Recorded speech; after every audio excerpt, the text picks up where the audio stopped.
여호수아서 22장. 여호수아서 9장. 여호수아 9장 22절에서 27절 말씀까지입니다. 여호수아 9장.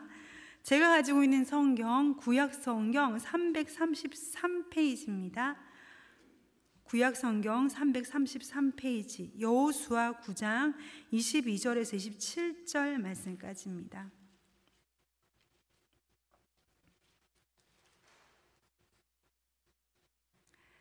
다 찾으신 줄로 믿고 교독하시겠습니다. 여호수아가 그들을 불러다가 말하여 이르되 너희가 우리 가운데 거주하면서 어찌하여 심히 먼 곳에서 왔다고 하여 우리를 속였느냐. 그러므로 너희가 저주를 받나니 너희가 대를 이어 종이 되어 다 내 하나님의 집을 위하여 나무를 패며 물깃는 자가 되리라 하니, 그들이 여호수아에게 대답하여 이르되 당신의 하나님 여호와께서 그의 종 모세에게 명령하사 이 땅을 다 당신들에게 주고 이 땅의 모든 주민을 다 당신들 앞에서 멸하라 하신 것이 당신의 종들에게 분명히 들림으로 당신들로 말미암아 우리의 목숨을 잃을까 심히 두려워하여 이같이 하였나이다. 이제 우리가 당신의 손에 있으니 당신의 의향이 옳고 좋은 의로 우리에게 여호수아가 곧 그들에게 대하여 행하여 그들을 이스라엘 자손의 손에서 건져서 죽이지 못하게 하니라. 그날에 여호수아가 그들을 여호와께서 택하신 곳에서 회중을 위하여 여호와의 제단을 위하여 나무를 패며 물을 깃는 자들로 삼았더니 오늘까지 이르니라. 아멘. 아멘. 오늘 말씀의 제목은 나무 패며 물을 깃는 자라는 제목으로 함께 은혜를 나누겠습니다. 나무를 패고 물을 깃는 자입니다. 최근에 제가 되게 재미있게 읽은 책이 있습니다. 그 책 제목은 역사의 쓸모라는 책인데, 그 역사의 쓸모라는 책에서 저는 특히 전쟁사에 대해서, 한국 전쟁사에 대해서, 고려시대 막 삼국시대 전쟁사에 대해서 참 재미있게 읽었어요. 왜냐하면 이게 전쟁사다 보니까 전략이나 지략이라든지 배울 것이 너무 많더라고요. 참 많은 교훈을 얻었는데, 그 중에 제가 이거 하나는 잊지 말아야겠다라고 느낀 게 뭐냐면, 전쟁을 할 때 이기는 것보다 더 중요한 것은 잘 지는 것이더라는 거예요. 이기는 것보다 중요한 것은 전쟁에서 잘 지는 것이 굉장히 중요했습니다. 상대를 우선 빨리 파악을 해야 됩니다. 나하고 싸울 상대를 빨리 파악을 하고 이 상대가 어떠한 상대인지, 어떠한 전략을 가지고 있고 어떠한 힘을 가지고 있는 상대인지 빨리 파악을 하고 이 상대가 내가 도무지 이기지 못하는 상대다라는 결론이 나오면 빨리 항복하는 것이 정말 지혜로운 거더라고요. 빨리 항복을 해서 내줄 건 내주고 내 사람들을 지킬 수 있는 방법을 빨리 모색하는 것이 잘 지는 것이구나. 이게 전쟁에서 잘 지는 게 너무 중요하구나. 그걸 제가 배우게 되었습니다. 오늘 이 본문 말씀에 기브온의 지도자들은 꽤 괜찮은 지도자들 같아요. 그들은 도무지 이길 수 없는 사람들에 대한 소식을 듣습니다. 여호와 하나님이란 신에 대한 소식입니다. 여호와 하나님이라는 신이 히브리 노예들, 이집트에서 히브리 노예들을 10가지 재앙을 내려서 그 대제국 이집트를 완전 망하게 해놓고 데리고 나오셨다더라. 그 신이 글쎄 홍해를 건너게 하셨고, 그 신이 글쎄 40년 동안 광야에서 그들을 먹여 살리셨어. 그 신이 글쎄 아모리 사람, 바산 사람 완전히 깨부셨대. 하나님에 대한 이야기를 듣습니다. 그런데 기브온은 작은 성이 절대 아니에요. 여호수아 10장 2절에 이런 말씀이 있죠. 기브온은 왕도와 같은 큰 성이고 아이보다 크고 그 사람들은 다 강하다라고 했습니다. 그들은 깨달았어요. 이게 사람의 싸움이 아니다. 이건 사람의 싸움이 아니라 신의 싸움이구나. 신의 전쟁이다. 이거는 저들과 함께한 여호와라는 신의 전쟁이구나. 결론이 나옵니다. 못 이긴다. 이건 절대 못 이긴다. 우리가 이길 수가 없다. 사람의 전쟁이 아니라 신의 전쟁이면 우린 이길 수 없다라는 결론이 딱 나와요. 그럼 어떻게 해야 돼요? 져야죠. 그럼 어떻게 해요? 잘 져야죠. 잘 질 수 있는 방법, 우리 살 수 있는 방법을 모색하자. 그들은 이스라엘에 대해서 철저하게 조사합니다. 굉장히 철저히 조사해요. 그래서 그들은 율법의 말씀을 딱 붙잡습니다. 율법의 말씀을 딱 뽑는 게 뭐냐면 신명기 20장 15절 말씀을 딱 붙잡아요. 신명기 20장 15절 말씀에 어떠한 말씀이 있냐면 멀리 있는 성읍하고는 화친을 맺어라. 신명기 20장 15절에 이런 말씀이 있거든요. 멀리 있는 성읍의 사람들과는 화친을 맺어라.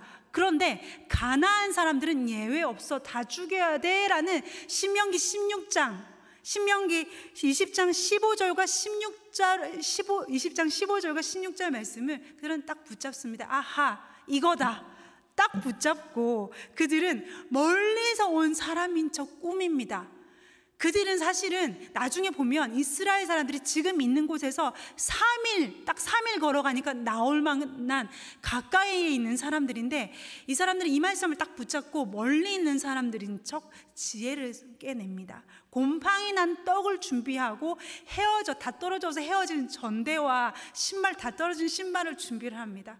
그걸 신고 저벅저벅 가서 그들은 멀리서 온 사람인 척 합니다. 참 제가 이걸 보면서 이야, 지려면 이렇게 져야 된다. 진짜 잘 지는구나. 지려면 확실하게 상대를 파악하고 나서 내 사람들을 지킬 수 있도록 져야 돼요. 굉장히 지혜로워요. 너무 잘 졌어요. 그래서 그들은 이렇게 말해요. 우리 멀리서 왔다. 우리 멀리서 왔고 이거 봐라. 우리가 올 때 이거 따끈한 떡을 준비를 하고 신발 이거 새 거였고 전대 새 거였는데 얼마나 멀었으면 이봐라, 떡이 다 곰팡이가 났다. 말라 비틀어져 곰팡이 났지. 신발 다 헤어졌지. 니네 대단한 사람들이라는 얘기 우리가 다 들었어. 여호와 하나님에 대한 소식도 들었어. 그들은 물질적인 증거도 드러낼 뿐만이 아니라 심리적으로 그들에게 전략을 세워서 다가갔습니다. 너무 잘 졌어요. 그리고 말합니다. 우리는 니네랑 아주 멀리 있는 사람들이니까 너에게 아무 해를 안 끼치니 우리와 조약을 맺자라고 합니다. 조약을 맺자. 이스라엘 지도자들은 이에 하나님께 여쭤보지도 않고 기분이 좋았던 것 같아요.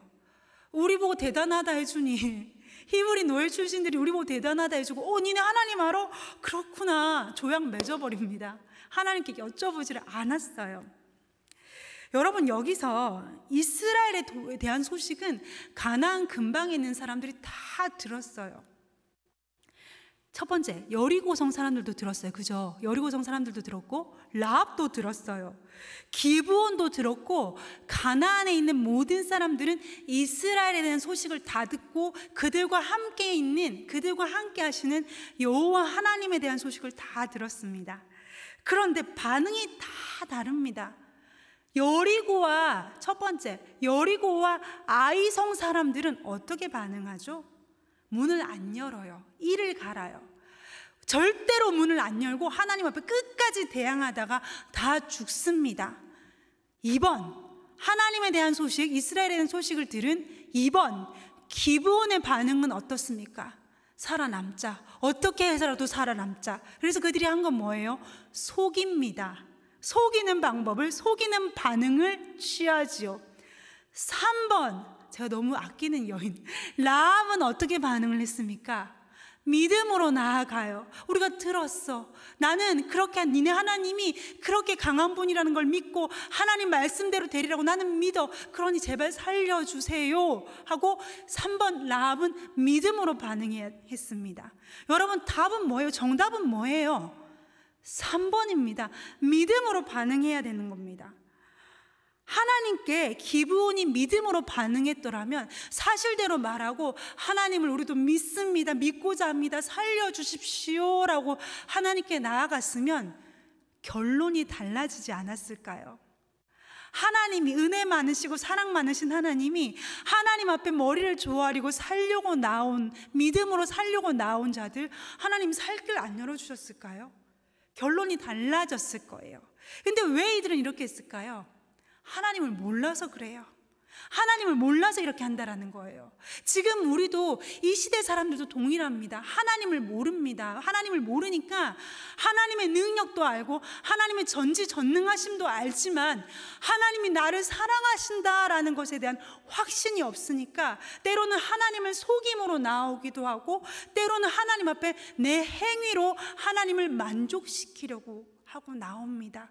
하나님을 몰라서 그렇지요. 하나님의 사랑을 몰라서 그런 행동을 합니다. 하나님은 능력이 많으시고 전지전능하신 하나님이시지만 동시에 그 하나님은 우리를 사랑하시는 하나님이십니다. 그것에 대한 확신이 있어야 될 줄 믿습니다. 자, 그렇게 조약을 이렇게 딱 맺고 나서 이스라엘 사람들은 3일 후에 계속 행진을 하고 3일 후에 드디어 기브온 사람들을 만납니다. 아주 가까이 있었던 거예요. 오죽 가까이 있었으면 3일 행진 후에 그들을 만났겠습니까? 백성들은 지도자들을 원망합니다. 왜? 조약을 맺었으니까, 이거 조약을 맺었기 때문에 기본을 공격할 수가 없는 거예요. 기본을 칠 수 없었으니까 백성들은 지도자들을 원망합니다. 왜 하나님께 여쭤보지도 않고 조약을 맺었어? 하고 지도자들을 원망을 합니다. 그리고 왜 속였냐라는 질문에 기브온 사람들은 이렇게 얘기를 하죠. 24절 말씀 볼까요? 9장 24절. 그들이 여호수아에게 대답하여 이르되 당신의 하나님 여호와께서 그의 종 모세에게 명령하사 이 땅을 다 당신들에게 주고 이 땅의 모든 주민을 당신들 앞에서 멸하라 하신 것이 당신의 종들에게 분명히 들리므로 당신들로 말미암아 우리의 목숨을 잃을까 심히 두려워하여 이같이 하였나이다. 기본 사람들은 뭐예요? 모세도 알았다라는 거예요. 이 전쟁이 하나님의 명령에 의한 전쟁인 걸 이미 기본 사람들은 알고 있었던 거예요. 철저히 조사를 했어요. 그러니까 신명기 말씀을 붙잡고 그렇게 멀리서 온 사람이 저겠죠.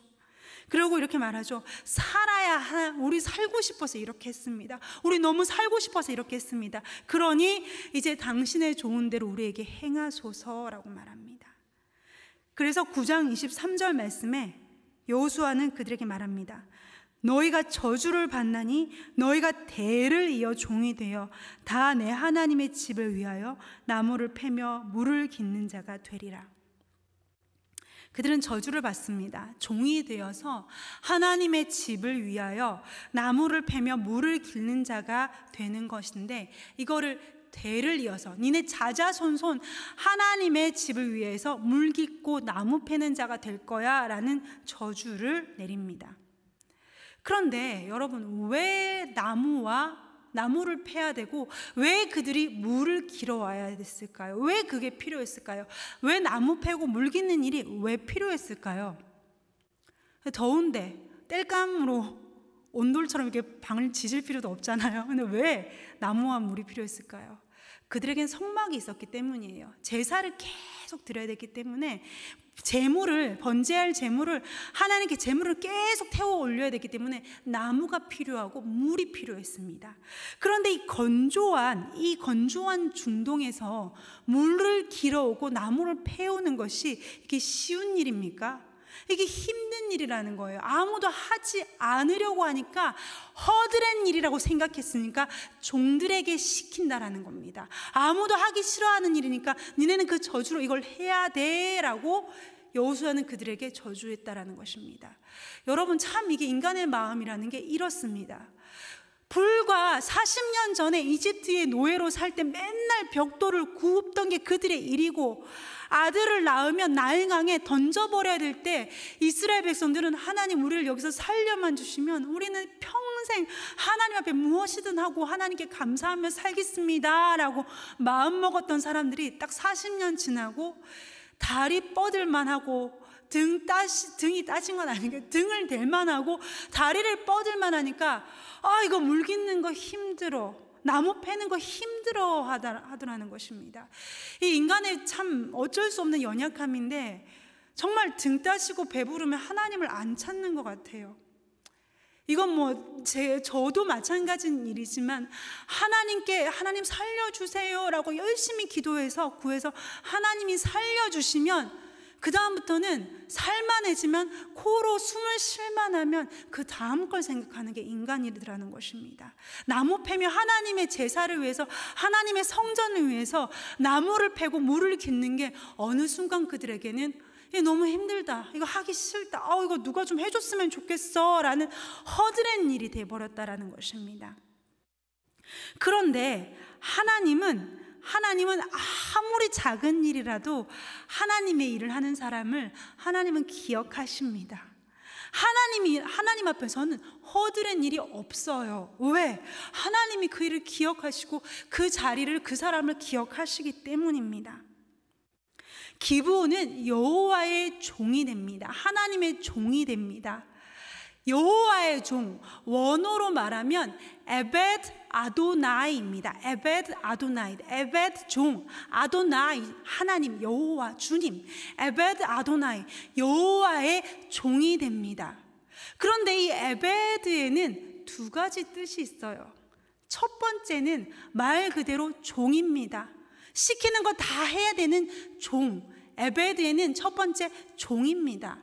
근데 이 에벳 아도나이, 에벳의 두 번째 뜻이 있습니다. 두 번째 뜻은 바로 예배자입니다. 예배자. 하나님은 속여서든 어쨌든 하나님께 나아온 자들에게 저주 속에 축복을 감춰서 주신 것입니다. 누군가의 예배가 되기 위해선, 누군가 하나님께 드리는 누군가의 예배가 되기 위해서는 물기로 오는 사람이 있어야 하고 나무를 패우는 사람이 있어야지 누군가의 예배는 예배가 됩니다. 그 일을 위한 수고를 하고 그 일을 위해서 떼약볕에서 땀을 흘리는 자들을 하나님은 예배자가 되게 하는 축복을 주셨더라는 것입니다. 사람들은 니네 저주받은 기분, 저주받아서 니네는 물깃고 나무 패야 돼 할지 모르지만 하나님은 아니야, 니네 너무 고생한다, 니네 너무 예쁘다, 너희 너무 귀하다, 니네 참 좋다. 하나님은 그들을 아끼시고 니넨 예배자들이야 라고 하나님께서 인정해 주시더라는 것입니다. 동기가 어찌됐던, 속여서 나왔던, 어떤 동기로 내 앞에 나왔든 니네는 예배자들이야 라고 하나님은 그들을 아껴주셨다라는 것입니다. 사실 우리는 기브온과 같은 사람들입니다. 우리는 죽을 수밖에 없고 저주를 피해갈 수 없는 사람들이었습니다. 우리는 하나님의 저주의 칼날에서 벗어날 수 없는 죄인들입니다.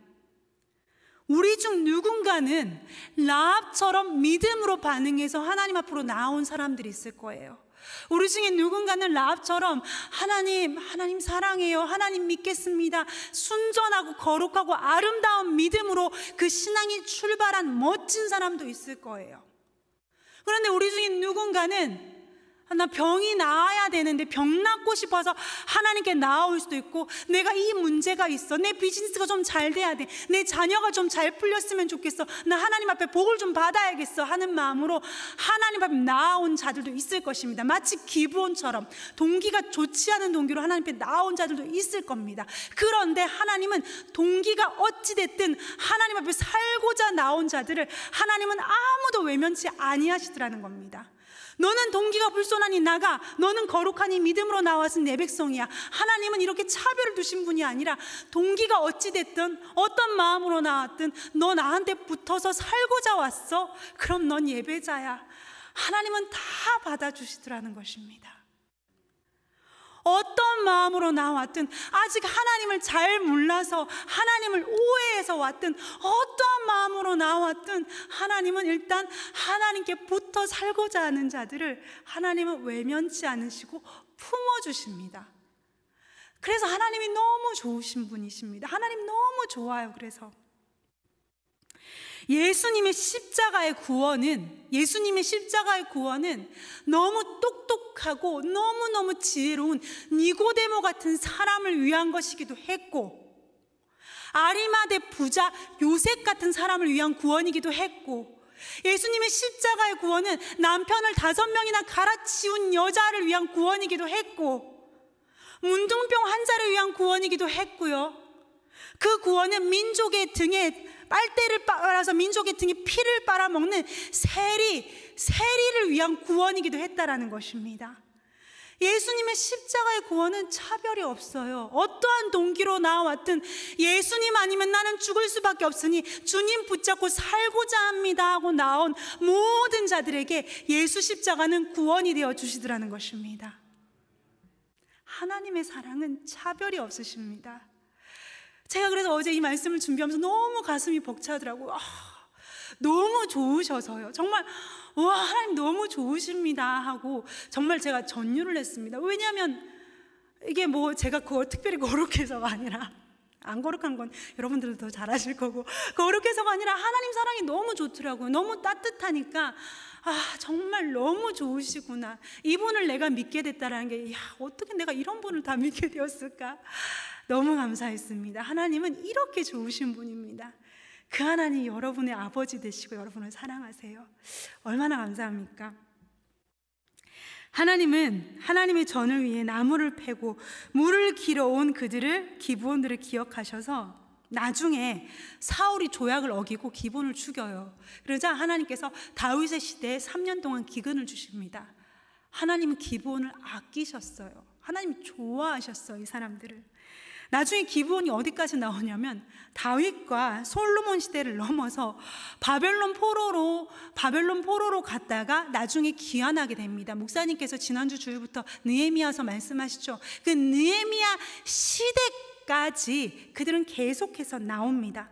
그들은 포로 후에 귀환해서 예루살렘 성전을 재건할 때 굉장히 중요한 일을 해요. 흩어져 사는 레위인들, 포로 생활 이후에 흩어져 버린 레위인들을 다 모아요. 다 데리고 와서 성전 봉사에 데리고 오는 게 바로 이 기브온 사람들입니다. 그거 안 나오던데요. 기브온 사람들의 이름이 느디딤이라는 이름으로 바뀌게 되거든요. 느디딤이라는 이름을 바뀌어서 나옵니다. 에스라서 8장 17절에 나와요. 집에 가서 찾아보세요. 그 다음 느헤미야 11장 21절 말씀에 보면 이런 말씀이 있습니다. 느헤미야 11장 21절 제가 읽어드리겠습니다. 느디님 사람은 오벨에 거주하니 시하와 기스바가 그들의 책임자가 되었더라. 느디님 사람은 오벨에 거주한다고 했습니다. 오벨이 어디냐면 오벨은 예루살렘 성벽의 남쪽에 있는 요새입니다. 예루살렘 성벽 남쪽에 있는 요새가 바로 오벨인데, 왜 그들이 오벨에 거주했냐면, 그곳에 산 이유는 그들은 레위인들을 도와서 성전에서 물 깃는 일, 나무 패는 일들, 잡일로 봉사하기 위해 항상 성전 가까이에 대기하고 있어야 했기 때문입니다. 다윗이 이런 고백을 합니다. 다윗이 시편 84편 10절에 주의 궁정에서 한 날이 다른 곳에서 첫날보다 나은즉 악인의 장막의 거함보다 내 하나님 집에 문지기로 있는 것이 더 좋사오니. 이것은 다윗의 고백이기도 하지만 진짜 이 기브온 사람들의 고백이 아닐까요? 오늘날 주의 성전을 위해서 나무를 패고 물을 깃는 사람들은 어떠한 사람들일까요? 오늘날 하나님의 전을 위해서 물을 깃고 나무를 패는 일은 어떠한 일들일까요? 누군가의 예배가 하나님께 예배되게 하기 위해서, 누군가가 하나님께 이 자리에 와서, 누군가 내일이면 이 자리에 앉아있는 분들의 예배가 하나님께 이렇게 예배로 상달되기 위한 물을 깃고 나무를 패는 일이 어떤 일일까요? 저는 그 수고하는 자들이, 물 깃고 나무 패는 수고를 하는 자들이 여러분들이라고 생각합니다. 누군가의 예배가 예배되게 하기 위해서는 반드시 이 자리에 기도가 쌓여야 돼요. 토요일날 이 새벽에 나온 여러분들의 기도의 장작이 쌓여 있어야 돼요. 그냥 생짜로 나와서 앉아서 예배드린다고 해서 되는 게 아니라 누군가가 기도의 장작을 막 패가지고 여기 쌓아 놓으셔야 돼요. 그래서 내일 예배 온 자들이 하나님께 예배할 때 그 기도의 나무에 불이 활활 붙어서 하나님께 바친 바 되는, 하나님께 드려진 바 되는 예배가 되겠지요. 오늘 여러분이 이 토요일 새벽에 나와서 하나님께 쌓아 올린 이 기도의 장작이 내일 올 성도님들이 하나님께 예배하는, 하나님께 성도님들의 예배가 하나님께 활활 타올라 올라가는 기도의 장작이 될 줄로 저는 믿습니다. 동시에 우리는 또 노동도 같이 하지요. 이 기도 마치고 우리 청소해야 하잖아요. 하나님의 성전을 위해서 기도의 장작을 패고 하나님 성전을 위해 이렇게 땀을 흘리는 이 모습을 하나님은 기억하실 줄로 믿습니다. 하나님을 위한 일은 허드렛 일이 없어요. 잡일이 없어요. 하나님은 너무 귀하게 여기시니까요. 하나님 그 사람을 꼭 기억하시기 때문에요. 우리는 에베드 아도나이, 하나님의 종들입니다. 에베드 아도나이, 하나님의 에베드, 종이면서 하나님의 예배자들입니다. 이 시간에 하나님의 예배자들로서 기도의 장작과 물을 기르며 또 내 자신이 하나님의 예배자가 되어서 하나님께 나아가는 우리가 되기를 간절히 소원합니다.